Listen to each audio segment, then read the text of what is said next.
call this a reading. This is just kind of like some notes and helpful tips or information, etc.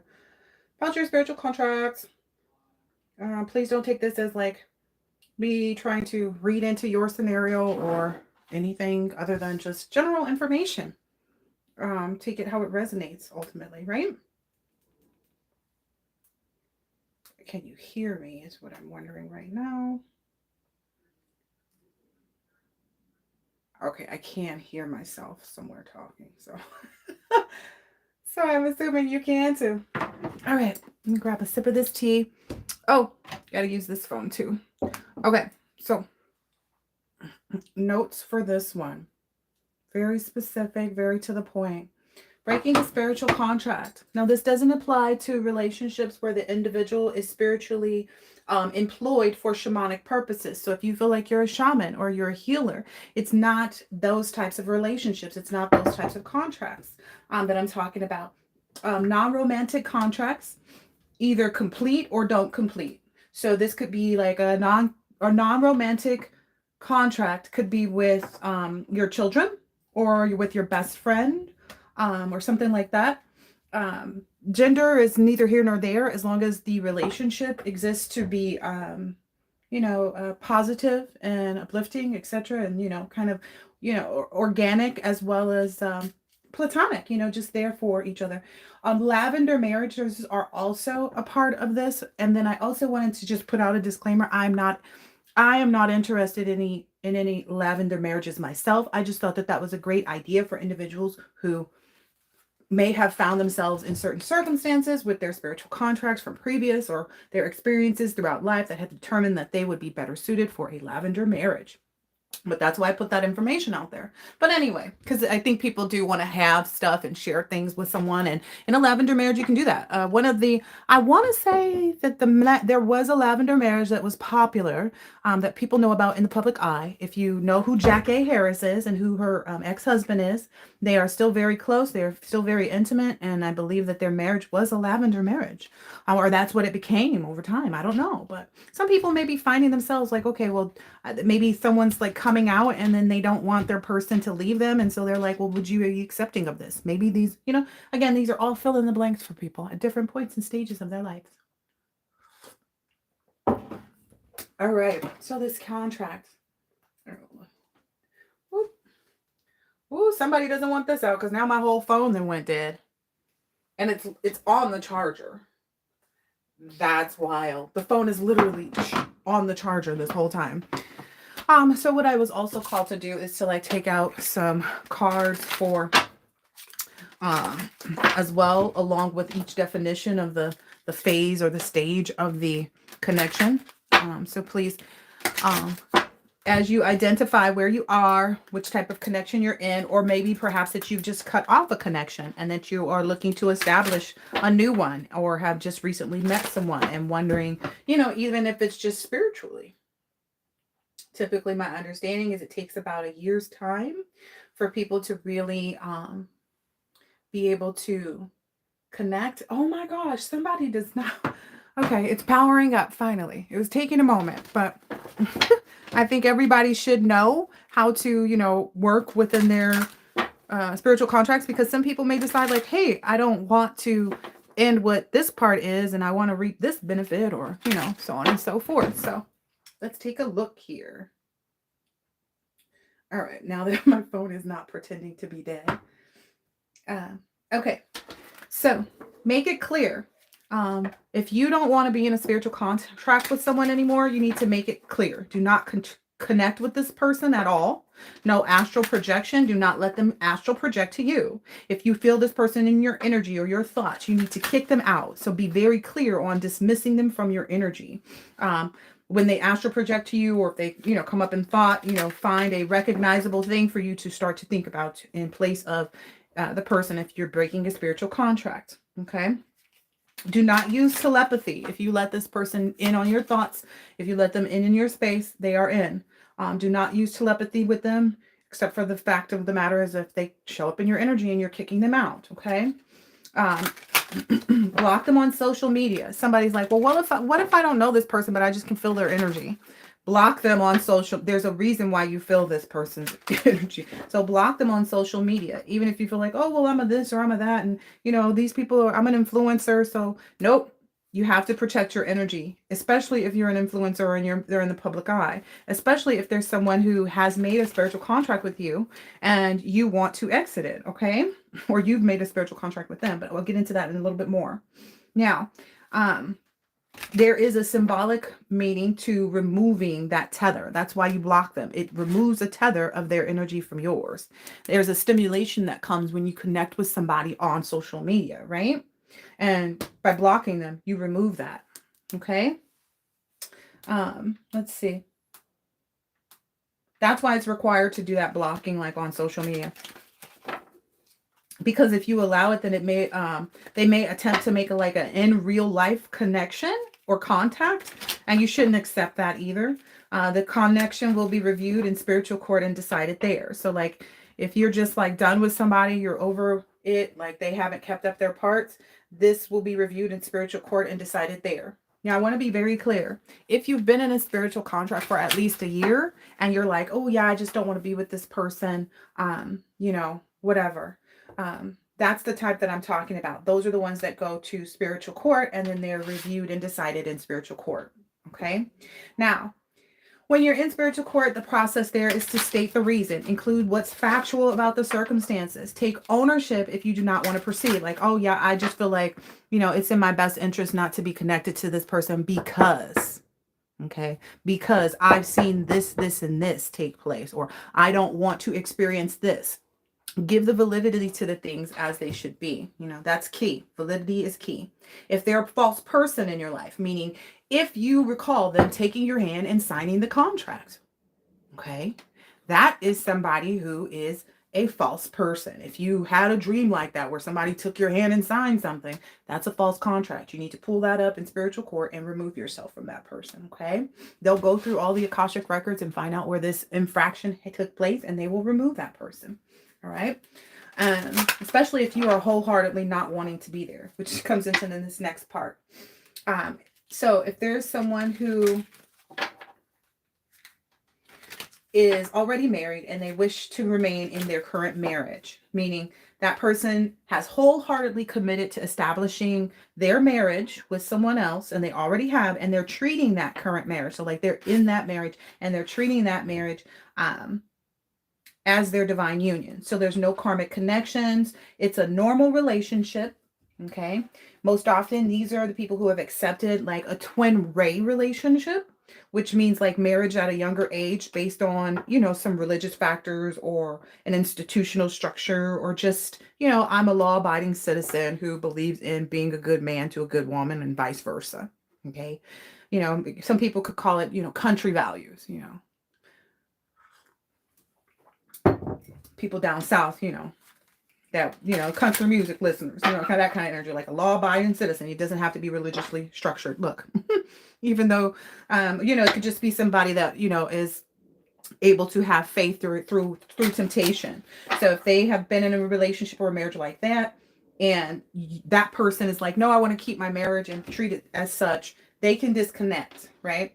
Now, you do have further options though. You don't have to like completely disconnect. This is only for the individuals who actually have not had physical interaction with that person. Like, you don't want to self-sabotage your quote unquote healthy, clean relationship that you're putting in place of your divine union, because it's not karmic and you can do that, into the space of self-sabotage. And the reason that's why it's not allowed if you've had physical interaction with your with the person you're in the contract with, that like that's why you can't switch it up in that aspect. Like you can't say, oh, I want to take my wife even though, and take this person as well. So basically, if you've not had physical contact with your person that you're in a spiritual contract with, that means that you can use your spiritual contract and use it for business purposes only. Okay? Means you guys don't have a romantic relationship that exists on the planet, right? And your marriage will be built on the business. You will both be married to the business. As such, you will treat your business as your spouse, even if you have a regular spouse. It is the only way to evenly yoke the contract. If someone is in a contract with you, and they've made a marriage and their marriage is clean, you guys can connect as divine partners for the business. This is a tricky one because a lot of people who are in a marriage want their marriage to be the divine union, but it can't because the business will take place. Okay. So, let's see. So there's this one part I just kept hearing myself talking. I was like, wait a minute, there's something that I missed. No physical contact. Yeah, this means you can accept mediation, which allows you to connect in real life for business purposes only. Spiritual connections can use this alternative. You will not have a romantic relationship on this planet with that person. Your marriage will be to the business that you build. That will be like your baby, right? Both parties will treat the business as their spouse, even if they take an actual spouse in real life. They are equally yoked to the business. And it's going to be obvious to everybody around you too. So just realize that everybody else around you is going to realize that you never really, or whomever decides to take this option, that you or your person never really could commit to your spouse, the person that you married, because your marriage is to your business. So it's going to look like one of those things. If you've ever seen someone where it's like all the pictures of them are like with all their papers scattered out and they are doing work and the rest of the family is like living the rest of the life, like it's going to seem like this person is married to their business, or that they were always business focused and focused on taking care. So that's what it will look like. Masculine and feminine, doesn't matter. There won't be any temptation. That was a part of it too. There won't be any temptation in this type of connection from either party, because it's strictly built on this platonic, equally yoked business that both of you wish to obtain. But it needs to be communicated, and you guys cannot have you cannot have already been in physical interaction. It has to be strictly on that spiritual level. Like you see the masculine here is in the shadow, like he's not real, so it has to be like that. You'll connect with this person and know this person by the dreams that you have. Like, that's how that's how you can know. Anyway, but again, whomever they marry, everybody's going to see it as like they may even see their person as like their person, is just there because they took care of them, and they're just, that's just how the relationship is,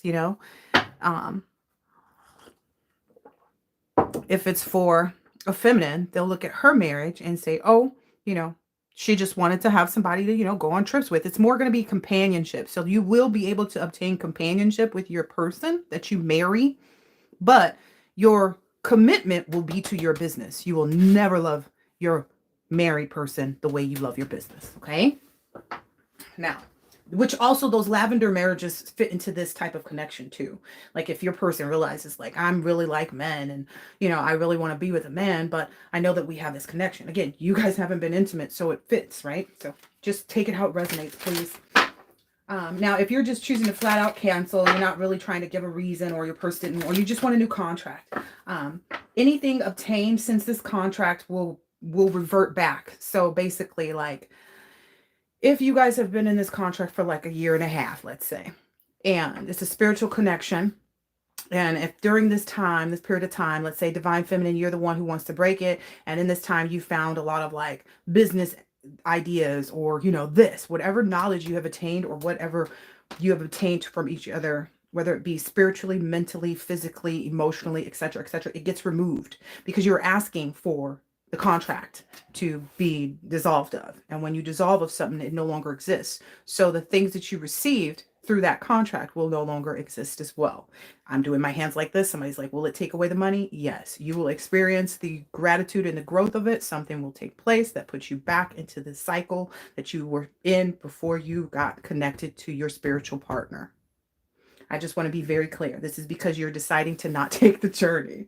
Okay. And that's why some people do decide to go with the business option, because it's like, oh, well, I just can't take the journey, or I don't want to take the journey, but I don't want to give up my business. Well, the other person has to also agree to giving up on having love, because both people will need to understand that they'll be married to their business. Okay.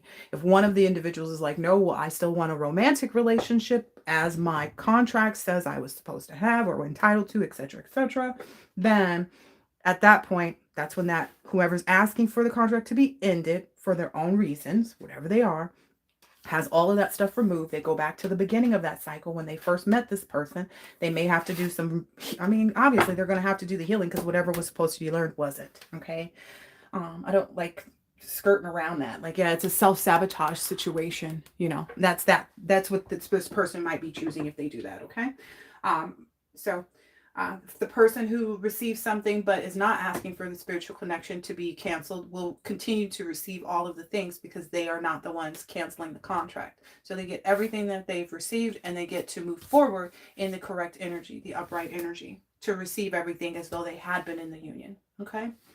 So this is for those divine feminines who know that they just left a partner who didn't want to grow or ascend with them. And they're like, okay, I don't want to be tempted with that energy anymore. You know, and they know that their contract is clean, whether this was somebody who signed or somebody who's just not, you know, getting on board or whatever. You are allowed to leave that and you take those things with you that you received. They don't get those things because they didn't accept the connection on some level. The end. I wish there was a fifth way. There isn't, but anyway. This also goes on to said, any mental, emotional, physical, financial, and spiritual gifts and knowledge is returned or removed from the requesting party. They believe, what they're stating is that they believe that they can recreate without their divine partner. So that party will be being, the other party gets to keep all the things, right? That were intended to take place in the union. And then that person also gets to choose a new divine partner. So if you are the one being left from the union or needing to separate from the union because the other person is not getting on board, and it's been clear, like it goes to spiritual court, it will be cleared. Or if there's a timeline that you know for sure is here, you can just say, hey, I end this, but you still need to take the process of blocking this person, possibly if you know that they look at your page or have seen them look at your page. You need to not look at them. If you check on their page, like you need to disconnect in every way to keep all your things too. But anyway,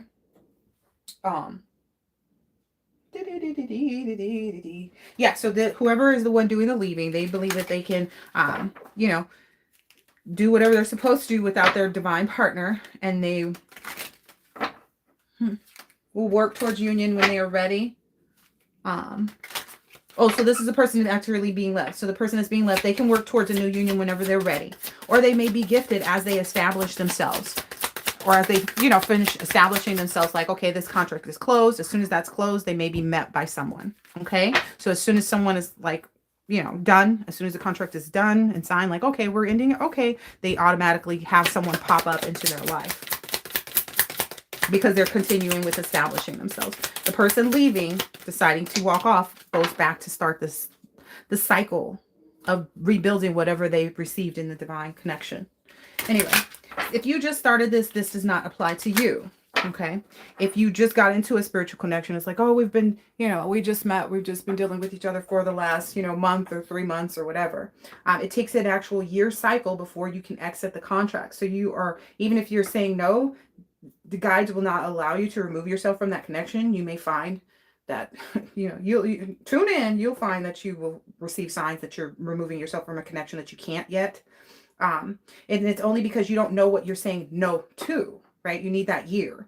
Now, one of the places that I saw this be enforced is, I want to say it's Louisiana divorce laws. So in Louisiana, you do have to, even if you petition for a divorce, you have to wait a period of time to see if you guys can't reconcile. So that's kind of the same thing. Okay. But that's what I'm seeing here is the contract must complete a minimum of a 1-year cycle before it can be exited. So if you are at 1.5 years that you've been connected with this person, then you can, go through the process of removing. If there's, based on whatever, whatever I said here. Let's see. The reason that they do this is because you'll likely just instantly reaffirm the contract because you're doing a process of healing. Someone canceling the contract is either dealing with someone and they both healed and they're just like at a point where they both healed and they're just not for each other. Or one person is just like, I just don't want that. Another person like, well, okay, I just I'm here to do my job. They receive the benefits. The other person doesn't because they just don't want it. Right. Okay. If you've just started, you're not allowed to do that. You can just, continue on. If you want to say, oh, I just want to focus on myself for the next year. I'm not trapped in this. Okay, correct. You are not entrapped in this. You are alchemizing the energy so that you can prepare yourself. Because if you've just started, you are just now starting to alchemize that. And this is where the time that you're receiving that courage to do so. If you've already felt like, oh, I've been through that cycle of gaining my courage and, alchemizing energy, then that's not where you are. All right. Once it is beyond the initial year period, they can separate, but if they do not completely detach, they are in the connection and most proceed with one of the methods that I've already mentioned to break the contract. So you cannot just stay in the contract like, you know, they've got to proceed with the things that are supposed to happen, or the contracts are exited. Like either they cherish the relationship and they love this person, or they move on, right? And if someone's like, well, I just couldn't bring my heart to love that person, so I need to move on. Okay. But understand, whatever you received in that healing process that you did not attune to or align with fully is going to be what you removed yourself from. So every lesson that was learned along the way gets removed. Okay. I just want people to understand that part, because I think people forget that. But one of the other things that I was reminded of is this thumbnail or this thing that I took a picture of, or screenshot rather. And it was kind of like, I'm obsessed with love because it's literally God's energy. So there are a lot of divine beings who are understanding and respect their divine energy and know that it's like, oh no, I'm obsessed with this love. Like it feels like obsession because this is God's energy. God wants you to be obsessed with him, right? If you believe in the Bible, it says he don't want you looking at nobody else. So a lot of you, that's why these boundaries are being set and these unions are being rekindled. Essentially, people are understanding how they work and like what they really want. Anything else here for the collective? Woo, woo. Yeah, what you've attracted in this past life energy. Maybe the biggest temptation right now that you're observing, right? And it's really strong because it is a twin flame union with a true love connection. Wow. Yep. And there's no energy that can challenge that, because those were reversed. Like there's no energy that can challenge this. Yeah, this too tranquil and it's too full of knowledge and wisdom. So those are for the individuals who are regenerating. The go for it energy from the previous reading. Like right now, the stimulation, like everything's working and growing and evolving, and maybe even for divine masculine, like if your schlong is getting stiffened when you think about this person, and that's, if that attraction is there, yes, that is your sign to go for it. You know what I mean? That is the clarity. Wow, this is so much. Yeah, it is going to lead to a lot of happiness for you. All right. Yep, that's the link. The bond of love grows stronger over time. Maybe that's even what you're seeing too. Yep, this is home. This is a home. Letting go of everything from the past, because I feel like there's a lot of dark shadows in the past. So, yeah, that's the new home energy. I hope that this has been helpful and insightful in some way, shape, or form with you for your contracts. Just make sure you say what you mean, what you want, because closed mouths don't get fed. Yeah, you're not supposed to hold back. Say what you mean. If you mean like, okay, I don't feel like being bothered right now. You don't feel like being bothered right now. Your person will accept what you say as long as you say what you mean. They will always know if you're not saying what you mean, and that's what will cause disruption. So that's also a part of you discovering your purpose. Like your purpose in this relationship is to say what you mean. You don't have to cover up. You don't have to like do any of that. And that's a part of you and your person learning each other. Like, okay, can I be calm? Can I not be triggered? Can I not reject my person? If they say things the way I don't want them to, or say things in a way that hurt me, or am I going to be able to love and, not self-sabotage this, not trap myself. And essentially you'll learn that that entrapment energy that you felt will be healed through this inner child work that you've done and that you will be doing with your person, because you ultimately, by speaking up and saying what you mean, you are taking off your masks, right? So you can't be trapped if you take the mask off. Look, I even see this like this is like giving me like, don't drink the poison, because that's like look at that behind that. So it's like you learn to not be entrapped by that type of like venomous energy or demonic energy, and you took off your own mask, right? Oh, look, the ballerina shoes there, and I said there was some black swan energy. And that's really what puts you into this Phoenix rising energy. Like you're really, that inner child is rising out of you, and really you've been really patient with the process of learning how to let go, and you've been courageous, and I feel like this sellout energy is like you're not being used anymore, because this person looks like they went through something, like their makeup's all messed up and everything like that. Like that's what you've healed from, this wild life that you may have led, while trying to keep the faith, and, struggling maybe even with pride and ego energy, maybe in home environment, or people that you consider family, or people that you were involved with physically, or people that look at you as, I don't know, something. But at the end of the day, the procrastination has led you to a lot of sadness in the past, and you just can't. You have to unleash your creativity. It's like it's the only way for you to really be happy is to be strong in that energy, and have that courage, not strong and courage. Yeah, it's a lot of self-love that's got you here, and now you'll be experiencing and enjoying the sexual arts of this process with your soulmate. So watch for the signs. You've already seen that. You understand your family and your tribe and what maybe are their holes in their souls, like what their issues are, what their victim consciousness is, and you're alchemizing that to really live the life of your dreams, and it's going to be beautiful, this new cycle. And this is your help from above. I hope that this has been helpful and insightful in some way, shape, or form, and I'll catch you on the next one. Later.